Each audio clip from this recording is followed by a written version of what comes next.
Bismillahirrahmanirrahim. Elhamdülillahi Rabbil alemin ve salatu ve selamu ala Resulina Muhammedin ve ala alihi ve sahbihi ecma'in. Esselamu aleyküm ve rahmetullahi ve berekatuhu. Bir cuma sohbetiyle daha karşınızdayız değerli cemaat. Dileğimiz odur ki Cenab-ı Allah bu sohbetlerimizi hayra vesile kılsın. Bugün 3 ayeti kerimeyi kısa bir şekilde ele alacağız. Ele alacağımız ayeti kerimeler Alak suresi ayet 6, 7, 8. Bu ayet-i kerimelerde Cenab-ı Allah insanın hastalığını anlatır. İnsan ne zaman hastalanır? Manevi olarak, maddi olarak değil, fiziki olarak değil. İnsan ruhen ne zaman hasta düşer, ne zaman isyan etmeye başlar, ne zaman zulüm etmeye başlar, ne zaman sınır tanımaz hale gelir. O ayetleri Cenab-ı Allah bize anlatmış ve uyarmış. Yani ey insan, sen böyle bir hastalığa sahip olabilirsin. Sen kendini şaşırabilirsin. Sebep de budur. Şaşırma sebebi de odur. Ayetler şudur. Euzu billahi mineşşeytanirracim. Kella innel insane leyatgâ er-ra'âhu istagna inne ila rabbiker ruc'a. Sadakallahul azim. Cenab-ı Allah ilk 5 ayette ilimden, marifetten, insanın nasıl yaratmış, hangi maddeden yaratmış ve okuyun, Allah'ın adıyla okuyun, insana bilgi ve kültür verdim. Diyor ki hayır, evet yani insan bilgi sahibi fakat insan şımarır, insan isyan etmeye başlar, insan baş kaldırır Allah'a karşı veya toplumun adalet kanunlarına karşı baş kaldırır. Ne zaman insan bu hastalıkla hastalanır ve ne zaman baş kaldırır? Er-ra'âhu istagna. Kişi kendini zengin gördüğü zaman, yani ben zengin, sadece zengin görmek şu şekilde kasteder Cenab-ı Allah ve da şunu söyleyebiliriz. Ben artık buna muhtaç değilim. Yani zengin değil. Kişi ne zaman zengin olur değil. Kendini ne zaman zengin görürse. Birçok insan var, zengindir, dünyanın parasına sahiptir. Fakat şımarmamış çünkü diyor ki ben hala bir kulum, acizim, Rabbime muhtacım. Birçok insan var, güç sahibi olmuş ama hala da kendini zayıf bir insan olarak Cenab-ı Allah'ın huzurunda görür. Bu insan şımarmamıştır, kendini zengin görmemiştir. Ve Allah da demiyor ki bu insan zengin olduğu zaman, hayır ben zengin oldum, ihtiyacım yok, buna mecbur değilim, buna muhtaç değilim. Ben bunu yapabilirim, kimseye sormayabilirim. Bu düşünceye sahip olduğu zaman insan o zaman şımarır, o zaman tuğyan sahibi olur, o zaman kötülükleri yapmaya başlar. Örneğin birkaç örnek versek, bir evlat ne zaman baş kaldırır anne babaya karşı? Belli bir yaşa geldikten sonra ya çalışır ya da güç sahibi olur. Artık diyor ki anne baba sözü dinlemeye mecbur değilim. Daha ihtiyacım yok onlara artık. 2 yaşında, 5 yaşında, 10 yaşında bir çocuk anne babasına bağlıdır. Çünkü hala onların eline bakar. Fakat bir yaştan sonra bir evlat eğer iman zayıf ise artık ben zengin oldum, anneme babama muhtaç değilim. O zaman baş kaldırır ve istediğimi yaparım diyor. Gücüm vardır. Artık hangi hakla bana bir şey söylersiniz? Artık niye benden bir şey istersiniz? Artık beni bir şeye zorlayamazsınız. Düşünün bakayım. Çünkü kendini zengin gördü. Ben onlara muhtaç değilim. Veyahut da karı koca arasında bazı sıkıntılar çıkar. Sıkıntılar, evet başka hataları da var fakat kişi ne zaman dese ki ben diğerine muhtaç değilim. Yani adam biraz parası oldu. Ya diyor istesem bu hanımı bırakır başka bir hanım getiririm. Ya bu hanım ne? Daha kültürlü olan vardır. Daha yakışıklısı olan var. Daha genci olan vardır. Halbuki ikisi beraber yaşlanmışlar yani. Ondan sonra bir bakıyorsun ki hanımına kötü davranır. Kötülük yapar, iyilik yapmaz. Yuvanı yıkmaya çalışır. Çünkü diyor ki ben bu hanıma muhtaç değilim. Veyahut da bir bayan ne zaman eşine karşı sorunları yaratmaya başlar? Cehalet yine bir tarafa. Ya artık diyor okumam yazmam var, benim bir maaşım olmuş, çocuklarım büyümüş, devlet arkamda. Yani ben bu adama niye hizmet ediyorum ki? Ne hali varsa görsün, ben de artık kendi keyfime bakacağım. Ben bu adama muhtaç değilim. O zaman bir baktın ki yuvaları yıkıldı. Çünkü diyorlar ki biz birbirlerimize muhtaç değiliz. Sana ihtiyacım yok. Senin yardımın bana lazım değildir. Bana yardım eden biri olur.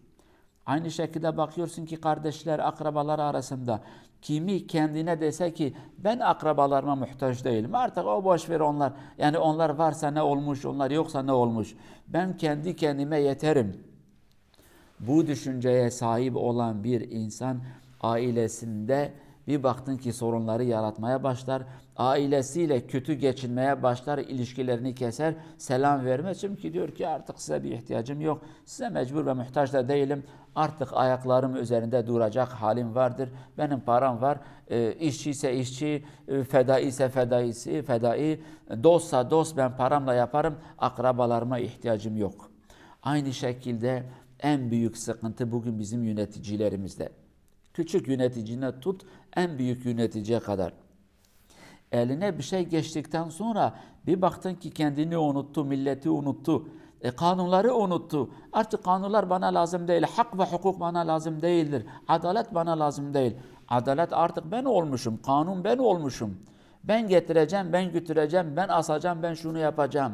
Yani bir kanun çıkaracağı zaman adalet üzerinde bir kanun çıkarmaz. Bir insanı bir yere attığı zaman, görevli olarak gönderdiği zaman liyakat, iman, vicdan üzerinde değil. Ya gerek yok zaten diyor. Güç elimde, istediğim zaman da adamı getirir, istediğim zaman da götürürüm. Elimde, millet zaten bana bir şey diyemez. Kimse bana bir şey diyemez, her şey elimde. O zaman bu insan artık sınır tanımaz. Her fert, her bilgi sahibi, her kültür sahibi, her güç sahibi, her imkan sahibi Allah'tan korkmadığı zaman, artık şuna ihtiyacım yok dediği zaman bir baktın ki sınırını aştı ve zulüm, haksızlık, yanlışları yapmaya başlar. Mesela biz insanlar, biz ne zaman Allah'a karşı isyan ediyoruz? Kendimizi Allah'a muhtaç görmedikten sonra. Allah'a muhtaç değilim. Allah'a mecbur değilim. Yani Allah bana ne yapmış? Düşünün, bu kadar yanlış lafları. Zaten bak büyümüşüm, gücüm var, çalışıyorum, kazanıyorum, gözüm var, ağzım var, dilim var, şuyum var, buyum var. Yani Allah nerede ve Allah bana neyi vermiş? Zannediyor ki Allah da şu insan bu insan gibi onun yanında duracak, ona yardım edecek, onun eline para koyacak. Allah'ı bir madde olarak, bir kişi olarak görmek ister. Allah da öyle olmadığı için bu sefer diyor ki Allah muhtaç değilim, yani olsa ne olur, olmasa ne olur? Ve o zaman insanın Allah'a isyanı o zaman başlar. Namaz kılmamaya başlar. Mesela birçok insan diyor ki fakir iken namaz kılıyordu, zengin oldu namaz kılmamaya başladı. Niye? Param var artık, yani çalıştım artık, niye namaz kılacağım? Allah'a niye yalvaracağım? Oruç tutardı, zengin olduktan sonra ben para veririm, fakirlerin karnını tok ederim, onlara yardım ederim, oruç tutmaya gerek yok. Ya hacca niye gitmiyorsun? Ya ben niye gideceğim?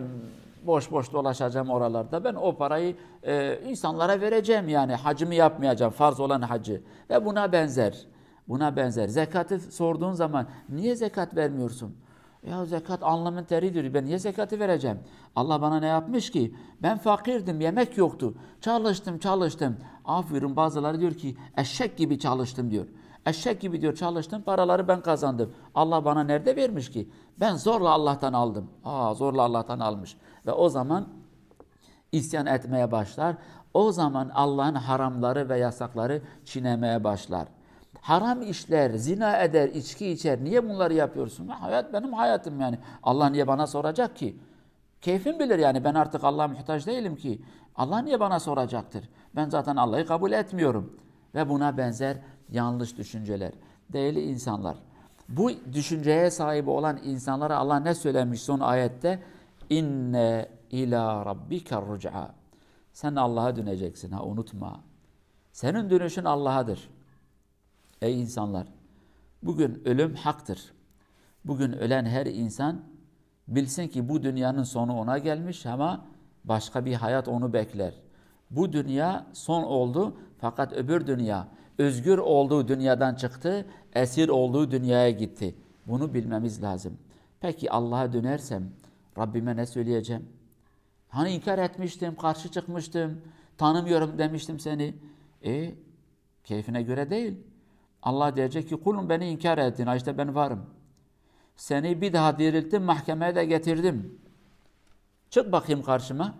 Kim şimdi seni kurtaracak? Malın, mülkün, devletin, saltanatın, akraban mı seni kurtaracak?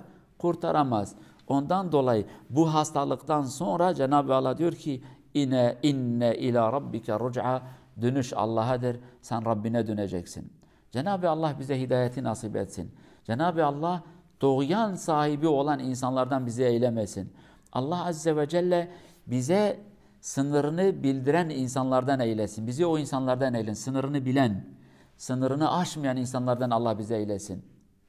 Şımarmış insanlardan eylemesin. Sınır tanımayan insanlardan eylemesin. Merhamet ve kanun tanımayan insanlardan eylemesin. Sürekli Cenab-ı Allah'a karşı kulluğunu bilen, acizliğini bilen, güçsüzlüğünü bilen insanlardan eylesin. Allah imanlı bir hayatı, imanlı bir ölümü cümlemize nasip etsin. Allah'a emanet olun. Esselamu aleyküm ve rahmetullahi ve berekatuhu.